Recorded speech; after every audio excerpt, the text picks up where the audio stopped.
communion. One of those big words we use in church but don't necessarily know what it means.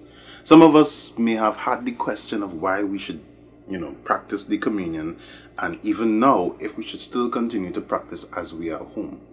Well, hold on tight, we're gonna do some vlogsplanation.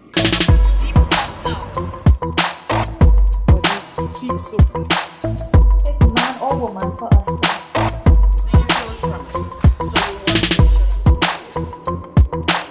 To understand this communion, we have to go back. I'm talking Old Testament kind of back.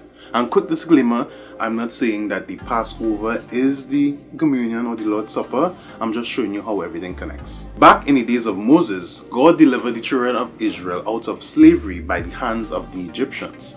Now, one of the major events in those times was the Passover.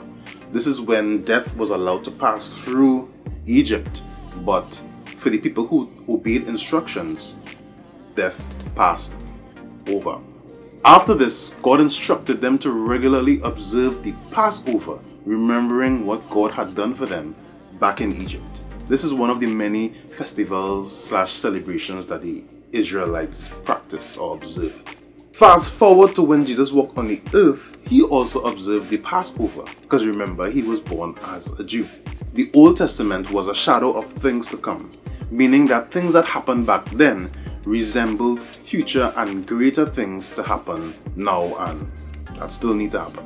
So the Passover involved a sacrificial lamb whose blood was shed in order to save people from death. The families were instructed to eat the meat and these kind of things, and even given instructions to not break the bones. And strangely enough, Christ, when he was on the cross, his bones was unusually not broken. You understand? It had real heights in this thing. I don't have time to explain all the heights. If you want me to explain the heights, leave a comment below. But it had real heights. Jesus is our true sacrificial lamb. He didn't come to save us from a moment of death. He came to save us from an eternity of death. He also used the Passover, the shadow, as an example to explain himself to his disciples. He talks about his blood and his body, not in a literal sense, but in a figurative way. Some people think that it's a literal eating of his blood and body, and that is wrong.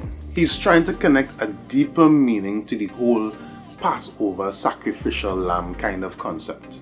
He also didn't go the religious route by not setting a time or frequency for it, but just simply saying, as often as you do this in remembrance of me.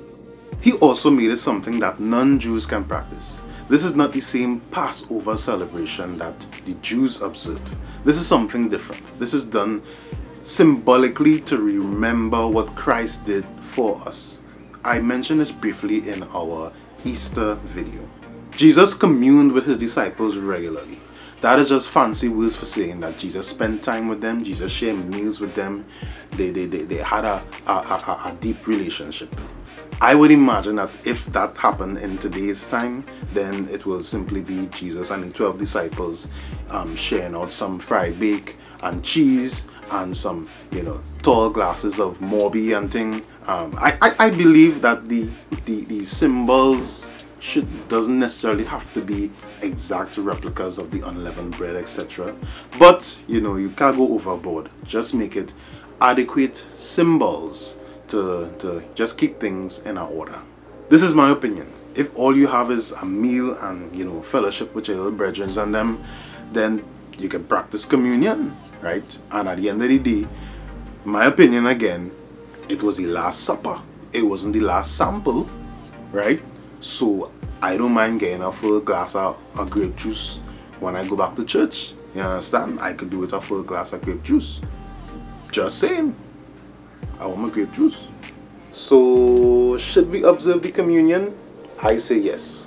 Reflecting on Christ's death, burial, and resurrection is essential. Should we observe the communion as we are home?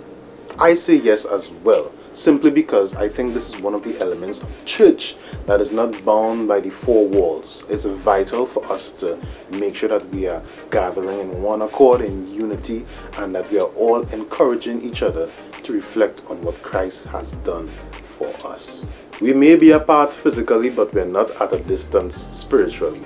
Did this help your understanding of the communion? If it did, leave a comment below. Like the video, share it with a friend, because you know somebody could use the little knowledge and think now, boy. Like this video, share it, and I'll see you all in the next one.